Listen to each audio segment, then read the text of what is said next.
bonjour. Bonjour. Tariq Ramadan, je rappelle que vous êtes philosophe, que vous êtes islamologue, professeur d'études islamiques contemporaines à l'université d'Oxford. Vous publiez de l'islam et des musulmans aux presses du Châtelet. Tariq Ramadan, un mot avant de parler de l'islam, des rapports entre l'islam et l'Occident qui ne sont pas faciles et de moins en moins faciles. Tariq Ramadan, je voudrais que nous revenions sur la libération de Serge Lazarevitch. Un profond malaise. Vous avez un profond malaise. Pourquoi ? Écoutez, d'abord, moi, ce que j'ai mis en évidence, c'est le fait qu'il fallait condamner toutes les prises d'otages, toutes, absolument toutes. Et la deuxième, c'est saluer la libération pour lui et sa famille.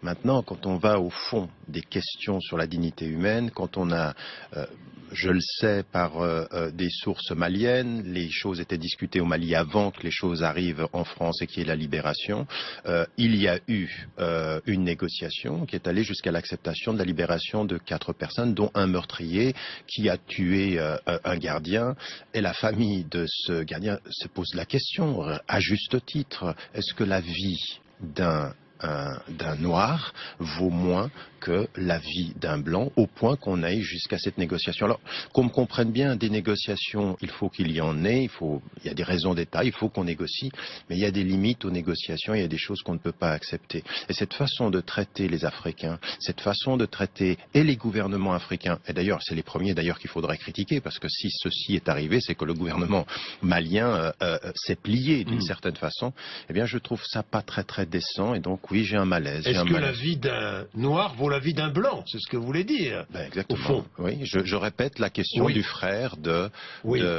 frère. Profond malaise au Mali d'ailleurs. Profond malaise au Mali. Pas seulement au Mali. Moi, j'ai eu des réactions sur ce que j'ai dit sur Facebook qui venaient de beaucoup de personnes en Afrique qui en ont un tout petit peu marre qu'on nous dise que la France-Afrique c'est fini, qu'on nous dise que la France a changé avec l'Afrique, mais que la mentalité demeure et que les traitements sont bien similaires à ce que l'on a connu sous la gestion coloniale. Vous dites aussi, les musulmans de France et d'ailleurs en Occident doivent maintenant se justifier sans cesse devant les actes barbares de l'État islamique, par exemple, doivent se justifier sans cesse qu'ils n'ont rien à voir avec l'idéologie défendue par l'État islamique ou autres terroristes. Oui, exactement. Je pense qu'à partir d'un certain moment, nous avons une responsabilité morale et une responsabilité savante. Qui, nous ? Nous, les musulmans, quand vous me parlez à moi, là vous étiez en train de me dire les musulmans d'Occident ou les occidentaux musulmans. Tous les musulmans d'ailleurs, ils ont une responsabilité, même dans les sociétés majoritairement musulmanes, qui consiste à mettre en évidence, par exemple, dans ce qui est en train de se passer en Irak et en Syrie, parce que les gens le justifient au nom de l'islam, eh bien qu'on puisse dire, écoutez, il y a une diversité acceptée en islam, il y a plusieurs courants de pensée, des littéralistes, des réformistes, des rationalistes, mais il y a des choses qui sortent de la diversité acceptée et qui sont anti-islamiques.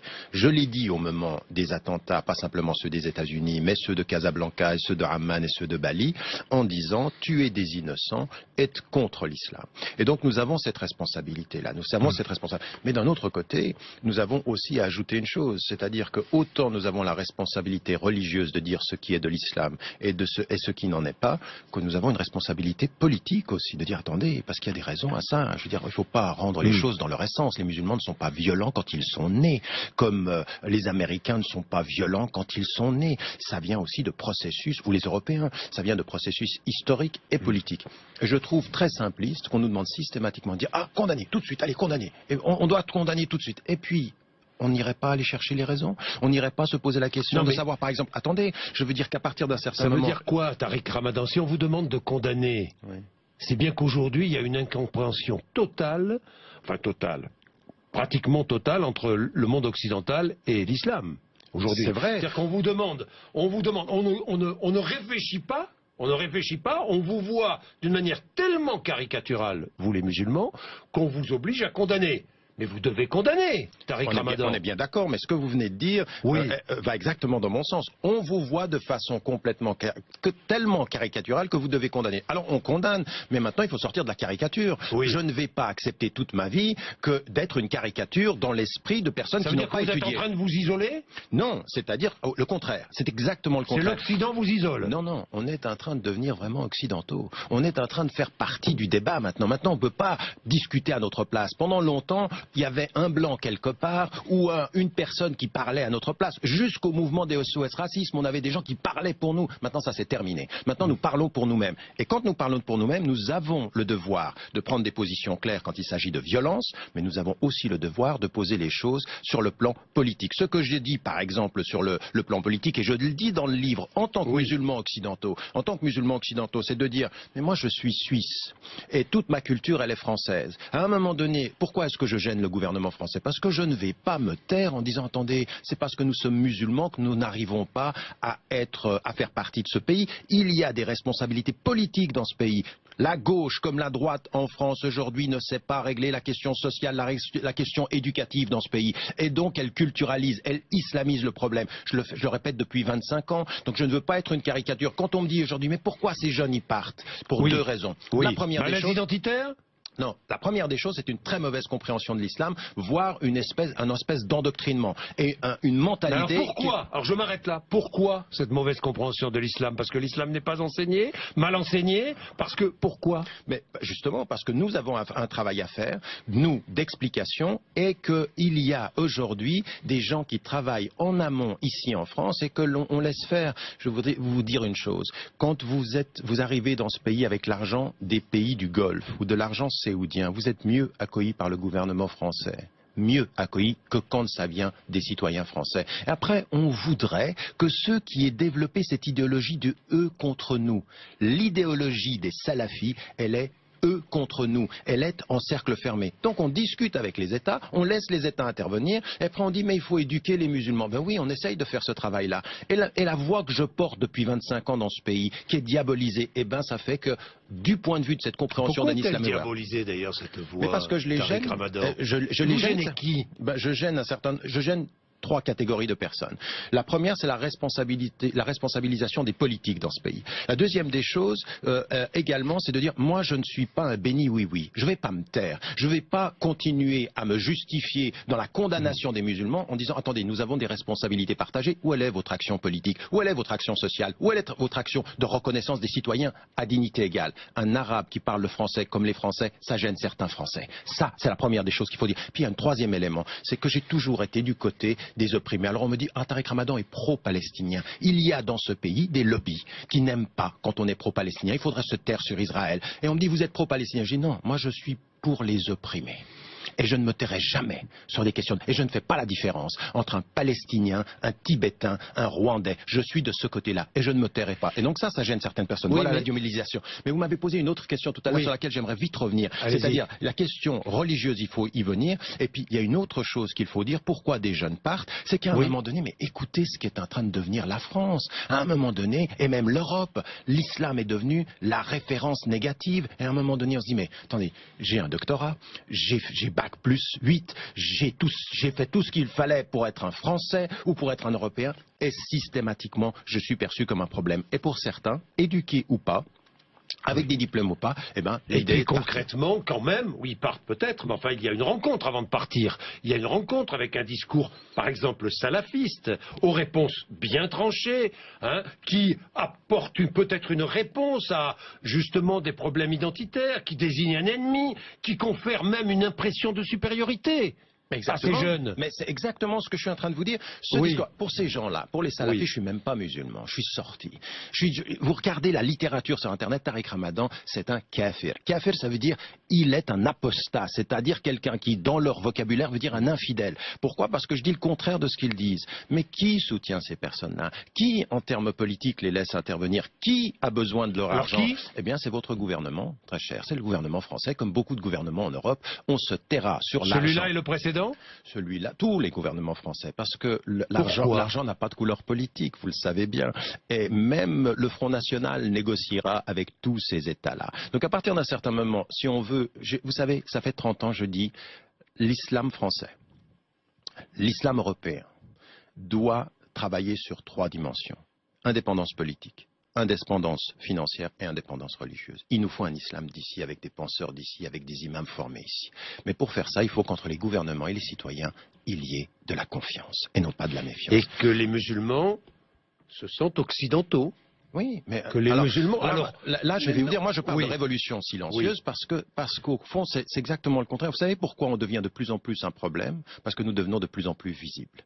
Et on est de plus en plus présents. Donc c'est pour ça, c'est ça le problème. En fait, c'est parce que ça marche que ça fait mal à certains. Parce que nous sommes présents dans le discours. Nous sommes de plus en plus présents dans tous les corps de métier. Dans votre corps de métier comme journaliste, dans le corps, chez les enseignants, partout, nous sommes présents. Et ça marche partout. En fait, la supposée intégration, en fait, elle fonctionne. Maintenant, il faut passer de ce que fut l'intégration à une autre conception. Est-ce qu'on peut en France, est-ce qu'on peut en Europe supposer, considérer que la présence musulmane est une valeur ajoutée? Est-ce que c'est possible de penser ça? Que notre présence dans la diversité est une valeur ajoutée? Qu'il faut qu'on dépasse nos ignorances ou nos savoirs relatifs? Parce que certains ont des savoirs relatifs et ils essentialisent. Tout mon travail consiste à ça. Et ça commence par quoi, par exemple? À faire un vrai travail sur la terminologie. Moi, ça fait 20 ans dans mes bouquins que je fais un travail sur la terminologie. Qu'est-ce que c'est le djihad? Qu'est-ce que c'est l'islam? Vous nous mettez en garde, et vous mettez en garde les musulmans d'Occident. Attention à l'isolement. Attention à l'isolement. Vous le dites dans votre livre. Ça fait 30 ans que je dis ça. Oui, c'est vrai. Vous savez, moi, je vais vous dire une chose. Je suis un enfant de l'école laïque genevoise. J'ai jamais été dans l'isolement. Je suis parti en Afrique, je suis allé rencontrer Don Helder Camara, le Dalai Lama, et j'étais dans les premiers rangs pendant 20 ans de la cause sud-africaine pour Mandela, avant qu'on en fasse un héros. Qu'on vienne maintenant me dire, mais vous prônez l'isolement, mais c'est le contraire de ce que je fais. Oui, je prône le dialogue, mais avec une chose, ne me demandez pas d'être moi-même pour discuter avec vous. Comment et quelle réponse apportez-vous à celles et ceux qui nous écoutent et qui regardent, qui vous écoutent, prônez toutes ces valeurs qui existent? Moi, je suis athée, mais toutes ces valeurs qui existent dans la religion musulmane, dans l'islam, et qui parallèlement voient les exactions, cette idéologie meurtrière au nom de l'islam. Que dites-vous à ces personnes qui ne comprennent pas que l'on puisse dire, que l'on puisse mettre d'un côté islam, religion de paix, et de l'autre côté islam, arme de guerre?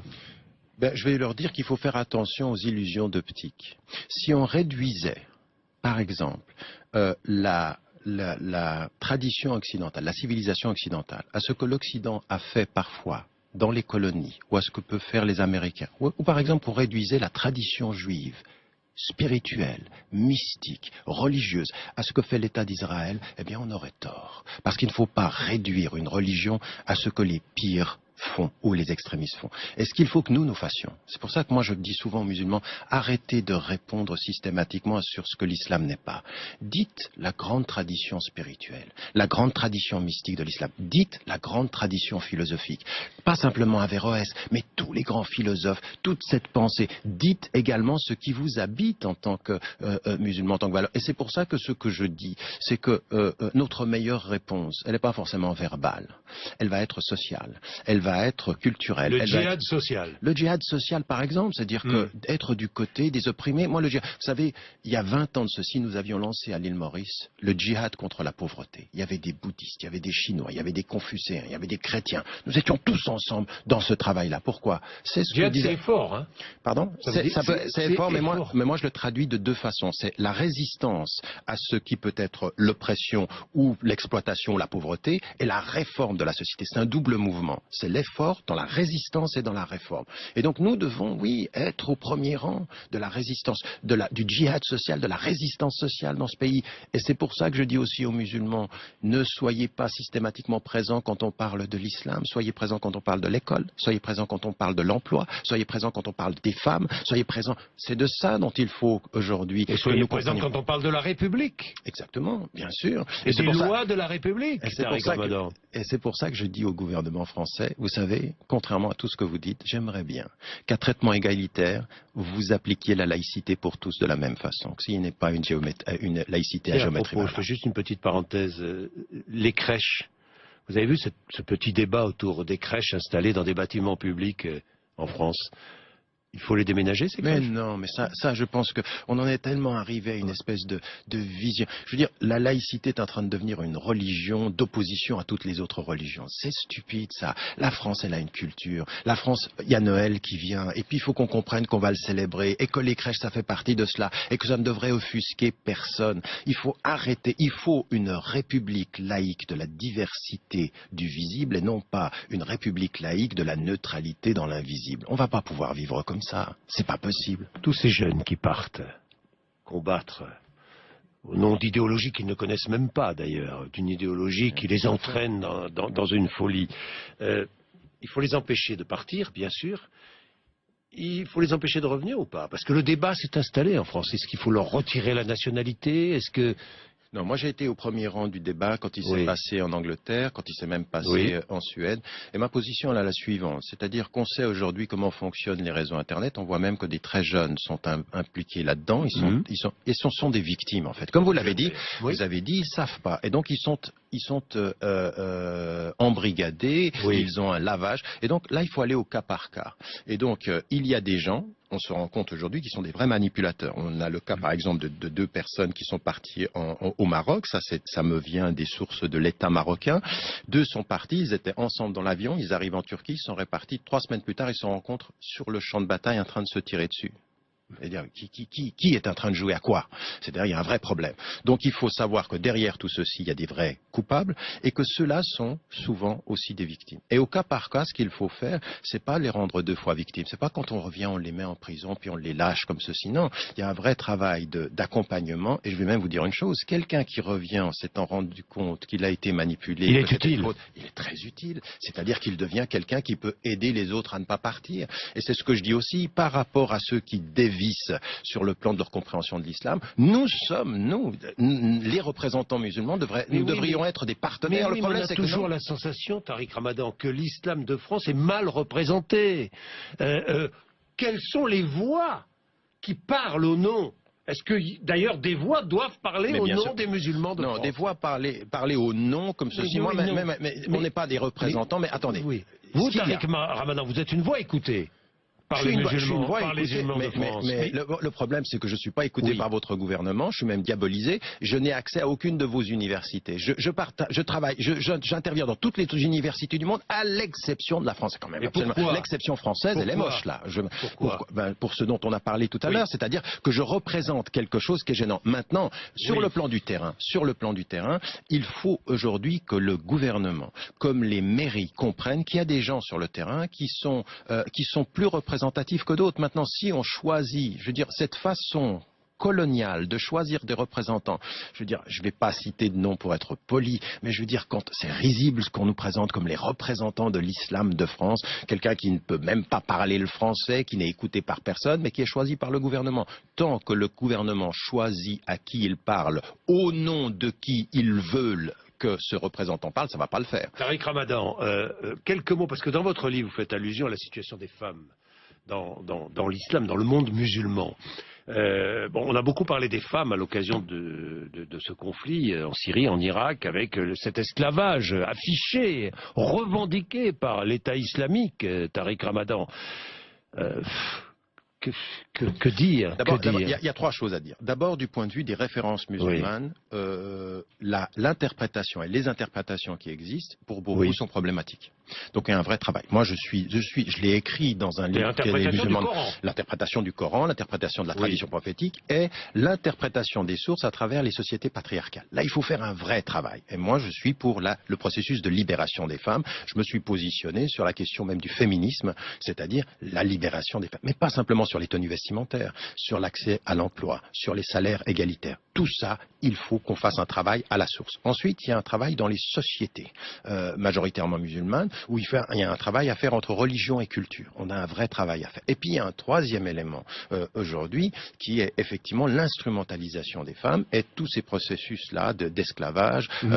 Et là, de ce point de vue-là, encore une fois, il ne faut pas extraire les femmes de tout le processus, parce qu'ils ont traité des hommes et des enfants de la même façon. Et donc, il y a un travail sur les sources, il y a un travail sur les sociétés, et il y a un travail sur les extrêmes et les extrémistes. Et là, de ce travail-là, réforme de nos interprétations, réforme réforme des sociétés et condamnation de l'instrumentalisation des femmes de façon extrêmement claire. Et ça, je pense aujourd'hui que la question des femmes, elle n'est pas une question de femmes, elle est une question d'hommes et de femmes qui réinterprètent, qui font un travail et qui le font ensemble. Comme la question des Noirs, comme la question des Arabes, comme la question des racismes, n'est pas la question des victimes, elle est la question de la dignité. Et vous, comme moi, nous devons être au premier rang de ce combat. C'est une question de dignité, c'est une question de conscience.